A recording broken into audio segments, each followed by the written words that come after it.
لہٰذا صدقہ فطر کے اندر مالک نصاب، زکوٰۃ والا مالک نصاب ہونا، یہ شرط کسی بھی عالم دین نے نہیں لگائی۔ تو وہ مالکہ نصاب ہیں تو اپنے مالک ادھر سمجھا۔ بسم اللہ الرحمن الرحیم۔ یہ صدقہ فطر کے حوالے سے ایک عموماً ہمارے یہاں غلط فہمی ہے جو پھیلی ہوئی ہے، اس کی طرف بھی میں توجہ دلانا چاہتا ہوں۔ اور وہ یہ غلط فہمی یہ ہے کہ ہمارے یہاں یوں سمجھا جاتا ہے کہ صدقہ فطر دینا صرف اس شخص کو ہے جو مالک نصاب ہو، اور جو مالک نصاب نہیں اس پر دینے کا حکم ہی نہیں ہے۔ تو یاد رکھ لیجیے گا، یہ مسئلہ کہیں نہ کہیں غلط سمجھ لیا گیا ہے، جس کی وجہ سے ہمارے یہاں نتائج جو ہے وہ اچھے برآمد نہیں ہوتے ہیں۔ اصل میں مسئلہ کیا تھا، وہ یہ ہے کہ اللہ کے رسول صلی اللہ علیہ وآلہ وسلم نے صدقہ فطر کو واجب رکھا۔ کئی حدیثیں ہیں، جیسے بخاری کے اندر ہے، دیگر کتب میں بھی ہے کہ فرض رسول اللہ صلی اللہ علیہ وسلم زکوٰۃ الفطر، کہ اللہ کے نبی صلی اللہ علیہ وسلم نے صدقہ فطر کو فرض رکھا ہے، لازم رکھا ہے مسلمانوں پر۔ اچھا، اب حدیثوں کے اندر اس بات کی تصریح موجود نہیں ہے کہ صدقہ فطر کس پر واجب ہے، کیا ہر بندہ صدقہ فطر دے گا، امیر بھی دے، غریب بھی دے، فقیر بھی دے؟ اس چیز کی وضاحت ہمارے نصوصات کے اندر صراحتاً نہیں ہے، یعنی کہ کتنی اماؤنٹ آپ کے پاس ہونی چاہیے کہ ہم صدقہ فطر دیں، کتنی اماؤنٹ آپ کے پاس نہ ہو کہ صدقہ فطر آپ پر واجب نہ ہو۔ جیسے زکوٰۃ کے اندر ایک باقاعدہ نصاب ہمارے دین نے بیان کیا کہ جس کے بعد 200 درہم ہو یا 20 دینار ہو، اس پر زکوٰۃ واجب ہے۔ اس طرح کا کوئی نصاب صدقہ فطر کے حوالے سے ہمارے دین نے بیان نہیں کیا۔ اچھا، لیکن صدقہ فطر کا حکم چونکہ اللہ کے نبی صلی اللہ علیہ وسلم نے فرض بھی قرار دیا، اور ایک حدیث کے اندر اب الفاظ دیکھیے گا،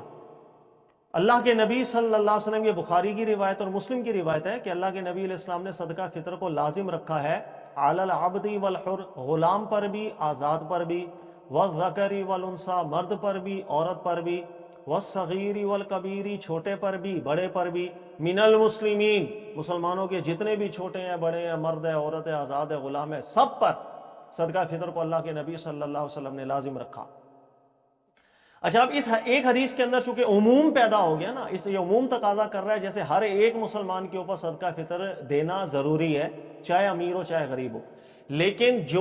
بعض لوگ ایسے جو صدقہ فطر کی استطاعت ہی نہیں رکھتے، ظاہر ہے ان پر صدقہ فطر دینا واجب بھی نہیں ہے، کیونکہ وہ لینے والوں میں سے ہیں، اور ان کا اخراج یا استثناء ہم اس حدیث سے کر سکتے ہیں۔ دیکھیے گا، اللہ کے نبی صلی اللہ علیہ وسلم نے، ابن ماجہ کی روایت ہے کہ صدقہ فطر کو فرض قرار دیا، اور وجہ کیا تھی؟ طہرۃ للصائم، کہ روزے دار کے لیے یہ پاکی کا سبب بھی بن جائے، من اللغو والرفث، روزے کے اندر اس سے جو خطائیں ہوئی ہیں چھوٹی بڑی، زبان سے کبھی کوئی کلمہ نکل گیا، کسی عبادت میں کوتاہی ہو گئی، جو غلطیاں کوتاہیاں ہو گئی ہیں، اللہ تعالیٰ صدقہ فطر سے وہ معاف کر دے، وَطُعْمَةً لِلْمَسَاكِينَ، اور مسکینوں کو کھانے کے لیے بھی کچھ مل جائے۔ لہٰذا مساکین وہ لوگ ہیں کہ ظاہر ہے جو صدقہ فطر لیں گے، تو اس کا مطلب ہے صدقہ فطر ہر ایک پر دینا واجب بھی نہیں۔ اب وہ کیا پیمانہ ہونا چاہیے، کس پیمانے کے اوپر ہم دیکھیں کہ کون ہے جو صدقہ فطر دے گا اور کون ہے جو صدقہ فطر لے گا۔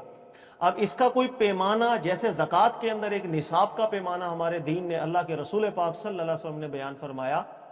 زکوٰۃ یعنی صدقہ فطر کے اندر ایسا کوئی پیمانہ حدیثوں میں ذکر نہیں ہے۔ لہٰذا یہی وہ وجہ ہے کہ ہمارے علماء کرام نے پھر استدلالات کیے، اجتہادات کیے، جس کو جو بات زیادہ مناسب لگی قرآن سنت کے، انہوں نے وہ بات کی۔ لہٰذا جتنے بھی محققین گزرے، یاد رکھیے گا، انہوں نے یہ ضرور ذکر کیا ہے کہ ہر وہ شخص جس نے رمضان میں روزہ رکھا ہے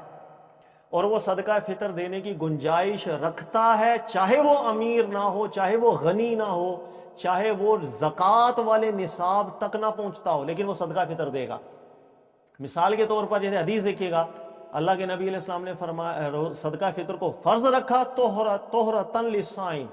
تاکہ روزہ رکھنے والوں کے لیے چھوٹی موٹی خطاؤں سے جو ہے اللہ تعالیٰ معافی دے دے۔ اب روزہ رکھا تو امیر نے بھی رکھا جو مالک نصاب ہے، روزہ تو اس نے بھی رکھا کہ جو مالک نصاب نہیں ہے، اور دونوں کو ضرورت ہے کہ روزے کے اندر اس سے جو چھوٹی موٹی کمی بیشیاں ہو گئی، کوتاہیاں ہو گئی، غلطیاں ہو گئی، اللہ تعالیٰ اسے معاف کرے۔ لہٰذا صدقہ فطر کے اندر مالک نصاب، زکوٰۃ والا مالک نصاب ہونا، یہ شرط کسی بھی عالم دین نے نہیں لگائی، یاد رکھ لیجئے گا، زکوٰۃ والا مالک نصاب ہونا، کیونکہ زکوٰۃ کا نصاب تو 7-8 لاکھ روپے کے اوپر جا کر ہوتا ہے، اور صدقہ فطر تو 100-150 روپے کی معمولی سی رقم بنتی ہے صدقہ فطر کے اندر۔ لہٰذا ایسا نصاب بالکل کسی عالم دین نے نہیں رکھا ہے، استطاعت کے اوپر ہے صدقہ فطر بس۔ یہی امام احمد بن حنبل کا قول ہے، یہی امام شافعی کا قول ہے، یہی امام مالک کا قول ہے، اور یہی کئی فقہ حنفی کے علماء کرام گزرے محققین جن کا یہی قول ہے۔ آپ کی استطاعت ہے آپ صدقہ فطر دے دیں، اس لیے کہ روزہ غریب نے بھی رکھا ہے، روزہ امیر نے بھی رکھا ہے۔ اب غریب دو قسم بنا لے، غریب کی دو قسمیں، ایک وہ غریب ہے جو صدقہ فطر دینے کی بھی استطاعت نہیں رکھتا تو یہ صرف لے، لیکن ایک غریب ایسا ہے کہ اگرچہ اس کے پاس مال و دولت کم ہے لیکن وہ صدقہ فطر دے سکتا ہے، 150 روپے کی اماؤنٹ، کسی کے پاس 1000 روپے بھی ہوں تو اس میں سے 150 روپیہ نکالنا کوئی اتنی بڑی بات نہیں ہے، لہٰذا وہ صدقہ فطر وہ بھی دے۔ لہٰذا یہ جو ہاتھ اوپر والا افضل ہمارے دین نے رکھا، نیچے والے ہاتھ سے اوپر والا ہاتھ افضل ہے، جس کے پاس کم روپے ہوں اس کو بھی یہ عادت پڑے کہ اس کا بھی ہاتھ اوپر رہے اور وہ بھی صدقے کے طور پر آگے بڑھ چڑھ کے صدقہ لوگوں کو دیا کرے۔ یہ ایک حکمت تھی، لہذا ذہن میں رکھ لیجئے گا، جس کی استطاعت ہو وہ صدقہ فطر دے۔ اس کے اندر نصاب کی شرط نہیں ہے کہ زکوٰۃ والا نصاب آپ کے پاس ہوگا تو آپ نے صدقہ فطر ادا کرنا ہے، اس میں استطاعت کی بات ہے۔ اگر آپ کے پاس صدقہ فطر دینے کی استطاعت ہے، چاہے آپ زکوٰۃ کے نصاب کے مالک ہوں یا نہ ہوں، آپ نے صدقہ فطر دینا ہے۔ آپ کے پاس 1000 روپے ہیں اور 150 روپیہ صدقہ فطر بنتا ہے، آپ دے سکتے ہیں، آپ دیں۔ لیکن اگر آپ کے پاس گنجائش اتنی بھی نہیں ہے، آپ کا فقر اتنا زیادہ ہے کہ آپ صدقہ فطر بھی نہیں نکال سکتے ہیں، یہ وہ صورت ہے کہ آپ صدقہ فطر نہ دیں بلکہ آپ صدقہ فطر لیں۔ اللہ تعالیٰ کی بارگاہ میں دعا ہے اللہ تعالیٰ سمجھنے کی توفیق عطا فرمائے۔ جزاک